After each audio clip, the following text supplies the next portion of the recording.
He would later realize that the most dangerous moments in life aren't the ones that scream for attention, aren't the loud, obvious crises with alarms blaring and people rushing. No. The truly pivotal moments arrive silently, disguised as ordinary choices, slipping past like shackles until years later, you see their impact in the fragments of your own broken heart. That evening, Ethan Cole walked through the hospital doors thinking he was performing the same routine he had done 1,000 times. Noah's asthma attack wasn't new, it was familiar, terrifyingly so. But familiarity had made it mechanical. He moved efficiently, hands steady on the wheel, mind racing through every past emergency he had survived, every sleepless night, every cold, sterile memory of his wife's death. Nothing about that night hinted at the seismic shift that would rupture the very foundations of his life. No instinct warned him. No sign told him to pause. It was just another corridor, another row of identical doors, another night when survival had been his only skill. And then as he reached for the wrong handle, he had no idea that in that instant, life as he had known it would begin to unravel. The door swung open smoothly, revealing a room bathed in dim, almost deliberate silence. There was no child, no warm blanket tucked around a feverish little body, no relief. Instead, a woman lay motionless beneath crisp white sheets, her skin pale in a way that suggested absence more than rest. Her chest rising with the mechanical rhythm of a hospital monitor rather than the vigor of life. Ethan froze, his body betraying him with a hesitation that felt unfamiliar, shame burning hot in his chest. He muttered an apology, instinctively stepping back, already regretting the intrusion. Yet before the door could click shut behind him, she opened her eyes, calm and clear, and looked at him like she had been waiting for someone, for a presence she could not name, and perhaps did not fully understand herself. "You look lost," she said, and the words landed with the precision of a scalpel. Polite excuses faltered on his lips, the rehearsed smile that hid decades of grief tending to crumble. "Wrong room," he whispered, already motioning toward the hallway, certain that any further interaction would be improper, dangerous even. But she didn't argue, she didn't scold, she didn't cry or demand explanations. She simply studied him, quiet and measured, then said in a tone that disarmed him completely, "I don't think you're lost here. I think you're lost everywhere." Her name was Clara Mitchell. She didn't explain why she was there. She didn't talk about illness or treatment. They spoke instead about safe, neutral things. The kind of conversation that allows two strangers to share a space without drowning in truths they are not ready to voice. She spoke of books, of stories that made people feel understood even when alone. Ethan responded cautiously at first, then more freely, astonished at how natural it felt to speak without restraint, without fear of judgment. When he finally left, murmuring yet another apology, she smiled and thanked him, not for visiting, not for standing near her bedside, but for seeing her. The word seeing echoed in his mind, unrelenting, haunting, and he realized something inside him had shifted. Something he had thought buried with his wife, lost in the suffocating grief of years, was stirring again. Ethan Cole had not truly lived since the night Rachel died. There was no poetic farewell, no final words meant to be remembered, just alarms, rushed movements, and a tiny body in his arms while doctors avoided his gaze. After that night, survival became his only objective. Love became dangerous, hope irresponsible. Hospitals were symbols of endings, places where the fragile illusion of safety dissolved. And yet, he found himself walking back toward Clara's room the next day.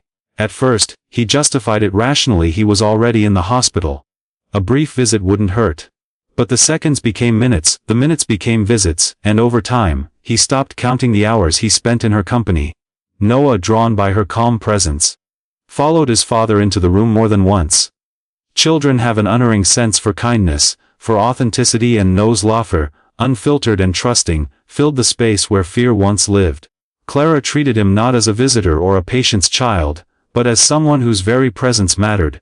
Watching them, Ethan felt the rigid cage around his heart loosen. Years of fear, grief, and restraint began to crack under the gentle persistence of shared moments, laughter, and quiet acknowledgement. He had not known that it was possible to breathe again. But Clara's illness loomed like a shadow over the fragile sanctuary they had begun to build. Stage 4, terminal. There was no cure, doctors never lied, but they were careful, their words precise, designed to manage hope without giving it false wings.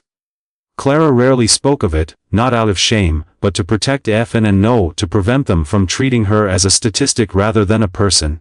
And yet through it all, She lived fully in the moments she allowed herself, telling stories, teasing Noah, laughing quietly, and making Ethan realize that the essence of life was not the span of years but the depth of presence. And so, a quiet bond began to grow, tender, hesitant, but impossible to ignore. Nights bled into mornings as conversations stretched across hospital corridors, their pauses filled with the unspoken acknowledgement of shared grief and tentative hope. Rain streaked the windows one evening as Ethan recounted the last days with Rachel, the fear, the helplessness, the grief he thought he had buried. Clara's hand found his, a simple gesture heavy with understanding. "Love doesn't disappear when someone dies," she said softly. "It just has nowhere to go." He didn't intend to fall for her. It happened slowly, imperceptibly. The way healing sometimes does, without warning, without permission, without the fanfare of epiphany. The next few days blurred together in a strange combination of routine and revelation. Ethan found himself drawn back to Clara's room more often than he could logically justify. At first, he told himself it was politeness, a brief check-in after Noah's visits. But each day, each conversation, each quiet moment of shared silence chipped away at the armor he had built around his heart for years. Clara never asked him to stay. She never forced him to confront the emptiness he had carried alone since Rachel's death.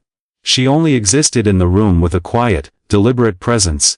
And that was enough to awaken something in him he had thought irretrievably lost. He began to notice the way her eyes sparkled when Noah recounted the absurdities of a school day. How her laugh could fill the sterile hospital space with warmth, how even the slightest brush of her fingers against his hand made the years of loneliness ache with sudden clarity. One evening, while rain streaked the hospital windows and the fluorescent lights buzzed overhead, Clara asked him a question that caught him completely off guard. "Do you ever feel like your heart stopped when she died?" Her voice was soft, but the gravity of it pressed into him.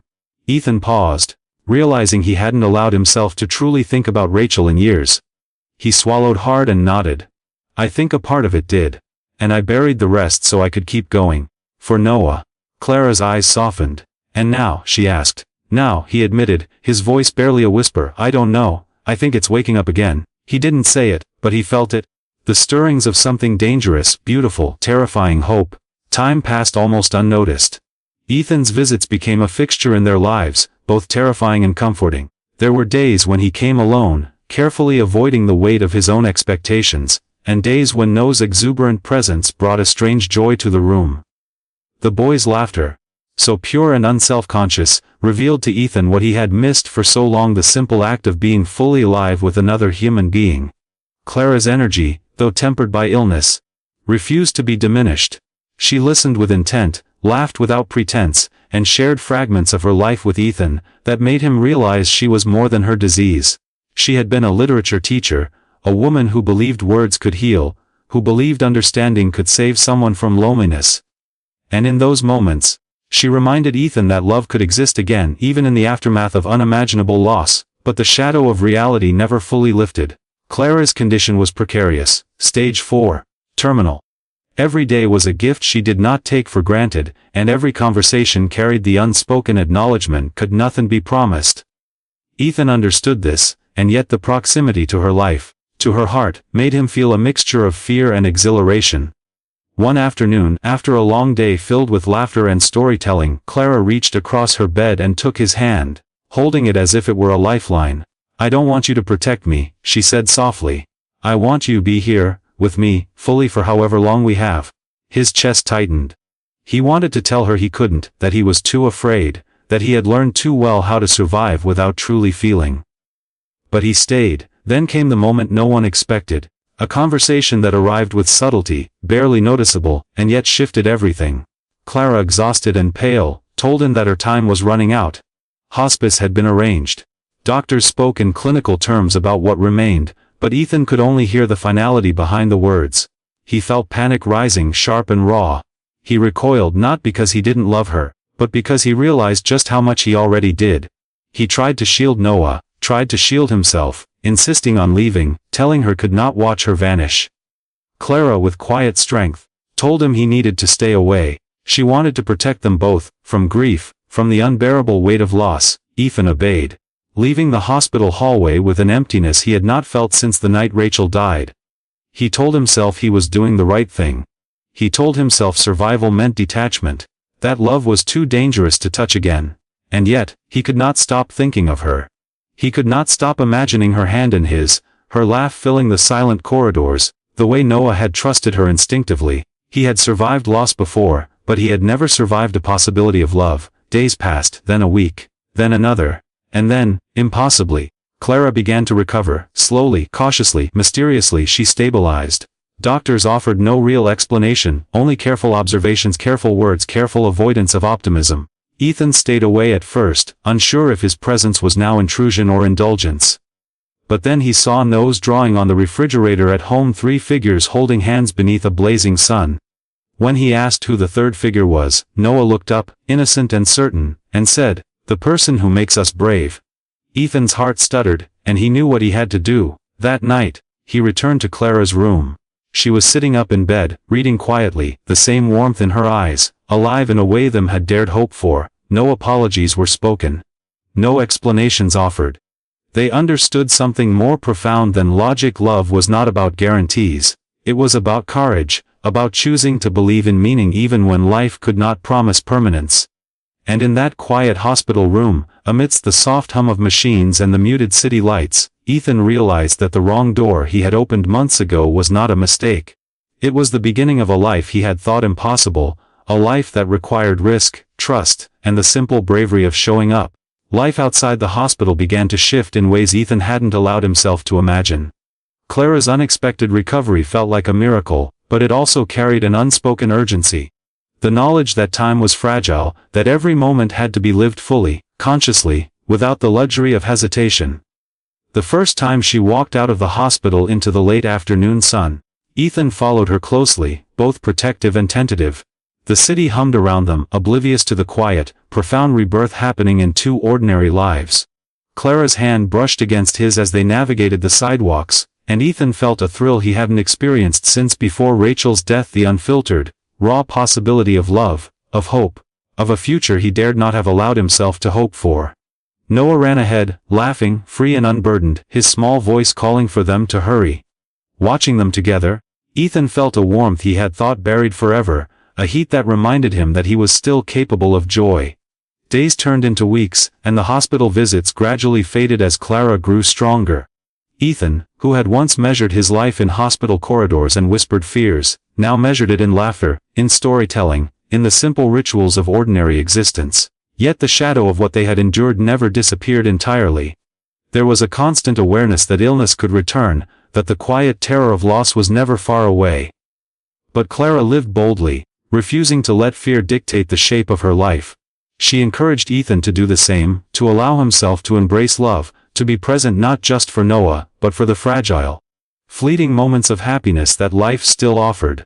One evening, as they sat together in the living room of Ethan's modest apartment, Noah asleep in the next room, Clara turned to him with a seriousness that immediately quieted the room.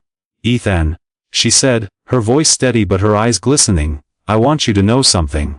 I want us to make a life together, not because it's guaranteed, but because we choose it, here.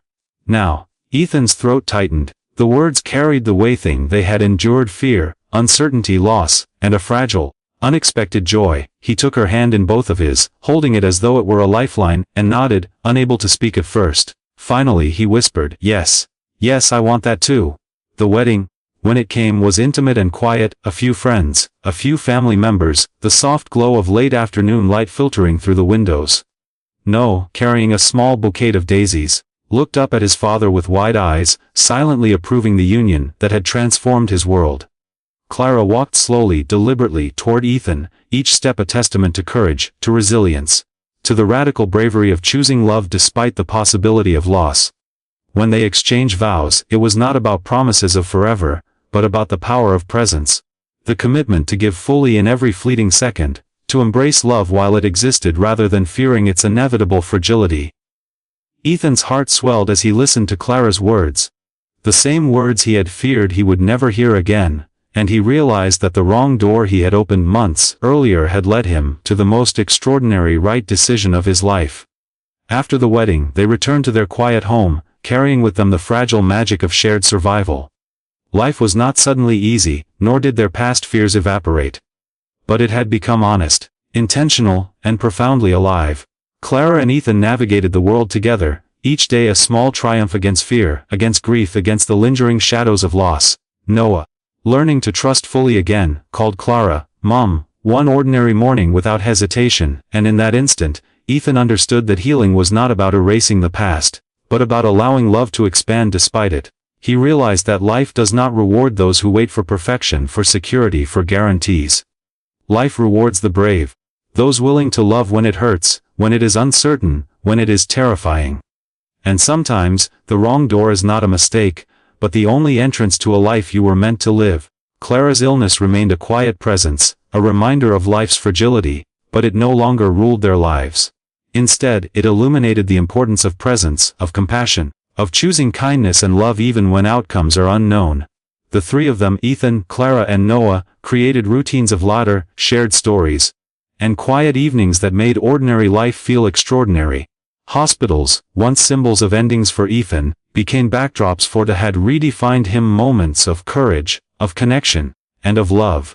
And through it all, Ethan understood that the greatest miracles in life rarely announce themselves.